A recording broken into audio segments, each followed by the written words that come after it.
Alhamdulillah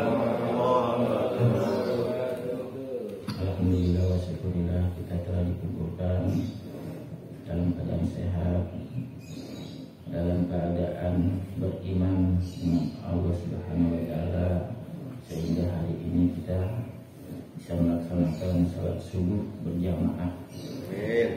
Adapun hari ini saya ingin membacakan surat Al-Baqarah ayat 101 hingga 102 yang dilanjutkan dengan membaca hadis.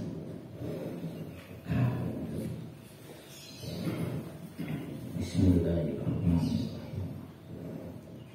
Walamma ja'akum rasulun min indillahi musaddiqun lima ma'ahum nad'aja fariqum minal ladzina u'atul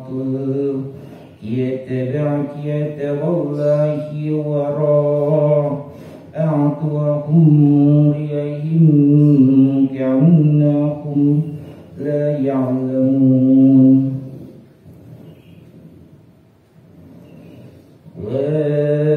واتبعوا ما تدعو سيكن الأملاكي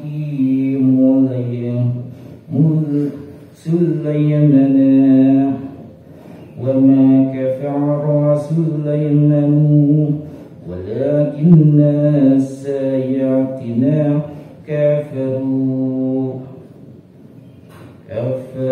ويعلمون الناس السحر وما أنزل عليه الملكين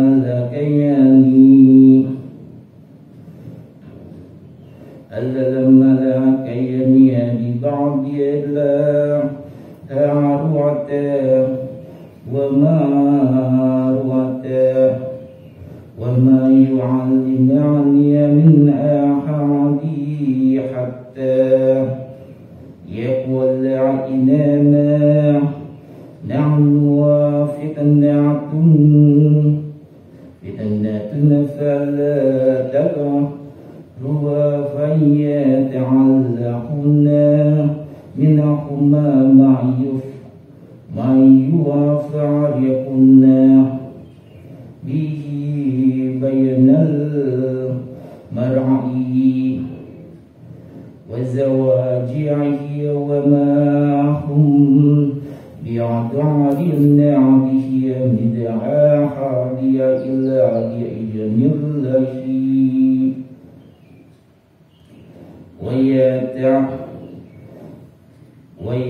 ويتعلمون ما يعذرهم ولا ينفعهم ولقد علموا لمن استراه ما له في الآخرة من خلاق ولا بئس ما سرع به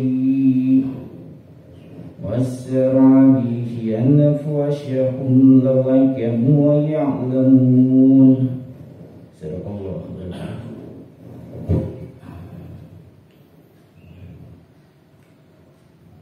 Dan setelah datang kepada mereka seorang Rasul dari sisi Allah yang membenarkan kitab yang ada pada mereka, sebagian dari orang-orang yang diberi kitab melemparkan kitab Allah atau Taurat ke belakang punggungnya seolah-olah mereka tidak mengetahui, dan mereka mengikuti apa-apa yang dibaca oleh setan-setan. Dalam hal ini setan-setan mereka tidak mendomani Taurat lagi, akan tetapi berpedoman kepada sihir yang diajarkan setan pada masa Nabi Sulaiman alaihissalam, pada zaman kerajaan Sulaiman. Sedang Sulaiman tidak kafir, artinya Sulaiman tidak pernah mengajarkan sihir, sebab sihir adalah perbuatan orang-orang kafir. Mereka mengajarkan sihir kepada manusia dan apa yang diturunkan kepada dua malaikat di negeri Babil, yaitu Harut dan Marut. Dan keduanya tidak mengajarkan sesuatu kepada seorang pun, sehingga keduanya berkata, sesungguhnya kami hanya membawa fitnah atau cobaan, sebab itu janganlah engkau ingkar. Maka mereka mempelajari dari kedua malaikat itu tentang sihir, yang dengannya mereka menceraikan seorang suami dan istrinya. Keterangannya, Harut dan Marut diizinkan Allah untuk mengajarkan sihir dengan disertai peringatan bahwa sihir itu adalah ujian keimanan yang apabila digunakan akan berakibat kekafiran. Dan mereka tidak memberi mudarat kepada seorang pun dengan sihirnya kecuali dengan izin Allah. Dan mereka mempelajari apa yang memudaratkan mereka dan tidak memberi manfaat kepada mereka. Dan sungguh mereka telah mengetahui bahwa siapa yang menukar atau menggunakan sihir, tiadalah baginya bagian kebaikan di akhirat. Dan amat jahatlah perbuatan mereka menjual dirinya dengan sihir, kalau mereka mengetahui. Maha benar Allah dengan segala firman.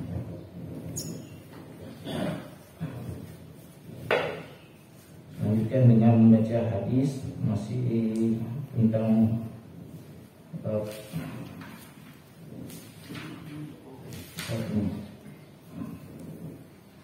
kabar ya, pengawasan.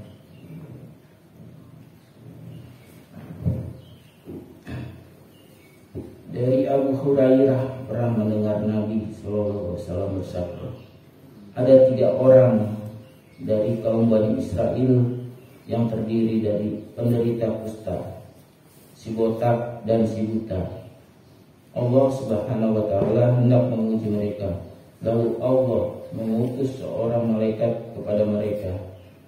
Maka sang malaikat mendatangi penderita kusta dan berkata, keadaan seperti apa yang engkau inginkan? Dia menjawab, warna kulit yang indah dan kulit yang bagus. Di samping itu penyakit yang membuat orang-orang jijik kepadaku ini lenyap dari diriku. Lantas sang malaikat mengusapnya. Dalam sekejap lenyaplah penyakit yang menjijikkan tersebut dari sekujur tubuhnya, dan ia dikaruniai warna kulit yang bagus. Sang malaikat bertanya lagi, harta apa yang engkau inginkan? Ia menjawab, unta. Atau dia mengatakan sapi. Perawi hadis ini masih ragu antara unta atau sapi. Lalu ia dikaruniai unta yang bunting. Kemudian malaikat mendoakan semoga Allah memberi keberkahan kepadamu atas unta ini. Selanjutnya sang malaikat mendatangi si botak. Kemudian dia berkata, keadaan apa yang engkau inginkan? Dia menjawab, rambut yang bagus dan hal-hal yang menyebabkan orang-orang merasa jijik kepadaku menjadi hilang. Lantas sang malaikat mengusapnya. Dalam sekejap lenyaplah penyakit yang menyebabkan orang-orang merasa jijik kepadanya, dan ia dikaruniai rambut yang bagus. Sang malaikat bertanya lagi, harta apakah yang engkau inginkan? Dia menjawab, sapi. Lalu ia dikaruniai sapi yang bunting. Kemudian malaikat mendoakan, semoga Allah memberi keberkahan kepadamu atas sapi ini. Yang terakhir, sang malaikat mendatangi orang buta. Lalu dia berkata, apakah yang engkau inginkan? Dia menjawab, Allah mengembalikan penglihatanku sehingga saya dapat melihat orang-orang. Lantas sang malaikat mengusapnya. Dalam sekejap Allah mengembalikan penglihatan matanya. Sang malaikat bertanya lagi, harta apakah yang engkau inginkan? Dia menjawab, kambing. Ia pun dikaruniai kambing yang hampir beranak. Kedua unta dan sapi ini pun mulai beranak. Kemudian pula kambing ini melahirkan anak-anaknya. Beberapa waktu kemudian si penderita kusta mempunyai unta sepenuh lembah. Si botak mempunyai sapi sepenuh lembah. Dan si buta mempunyai kambing sepenuh lembah. Setelah itu sang malaikat yang sama mendatangi lagi orang-orang yang dulunya menderita kusta dalam rupa sebagaimana ia menderita kusta. Ketika masih menderita kusta, ia berkata, "Saya adalah orang miskin yang telah kehabisan bekal dalam perjalananku, sehingga tidak ada yang dapat menyampaikan diriku ke tempat tujuanku pada hari ini melainkan Allah. Oleh karena itu, atas nama Allah yang telah memberi karunia kepadamu, wahai kulit yang indah dan bagus dan sejumlah harta, saya meminta kepadamu seekor unta agar saya dapat menempuh perjalananku ini." Lalu ia menjawab, "Kebutuhanku banyak sekali." Sang malaikat berujar, "Sepertinya saya pernah mengenalmu. Bukankah dahulu engkau seorang yang berpenyakit kusta, sehingga orang-orang yang merasa jijik kepadamu, dan engkau seorang fakir, kemudian Allah memberikan karunia kepadamu?" Lalu ia menjawab, "Semua harta ini adalah warisan nenek moyangku dulu, dan pernah pun mewarisi dari nenek moyangnya pula." Sang malaikat menandaskan, "Jika engkau berdusta, maka Allah akan mengembalikanmu sebagaimana keadaanmu semula." Selanjutnya sang malaikat mendatangi orang yang dulunya botak dalam rupa sebagaimana keadaan si botak sebelumnya. Sang malaikat mengatakan hal yang sama sebagaimana yang dikatakan kepada penderita kusta, dan ternyata si botak itu menolak permintaannya sebagaimana yang diucapkan oleh penderita kusta. Akhirnya sang malaikat itu berkata, "Jika engkau berdusta, maka Allah akan mengembalikanmu sebagaimana keadaanmu semula." Terakhir sang malaikat mendatangi seorang yang asalnya buta dalam rupa sebagaimana keadaan si buta sebelumnya.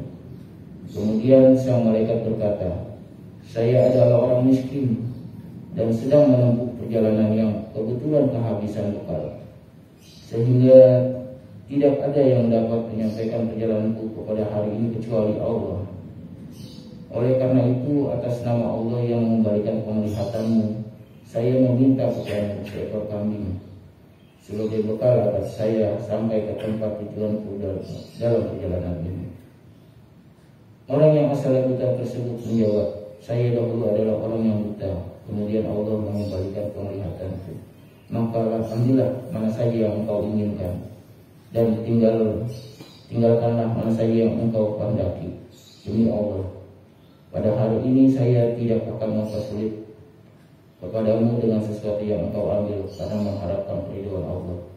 Sang malaikat berkata, "Tahanlah hartamu, karena sesungguhnya kalian semua hanya diuji. Sesungguhnya Allah telah meridhoi dirimu dan memurkai dua orang sahabatmu, si penderita kusta dan si botak." Muttafaqun alaih. Penjelasan dari hadis ini, intisari hadis ada 3. Yang pertama, peringatan akan mengkufuri kenikmatanmu, memotivasi untuk mensyukuri kenikmatan, mengakui kenikmatan, dan memuji Allah atas kenikmatan. Yang kedua, keutamaan sedekah, himbauan bersikap lemah lembut kepada orang yang lemah, memuliakan mereka dan memberikan kebutuhan-kebutuhan mereka. Yang ketiga, larangan terhadap bersikap kikir, karena kikir mendorong pelakunya untuk berdusta dan mengingkari nikmat Allah. Demikian mungkin ada yang mau ditambahkan oleh jemaah sekalian.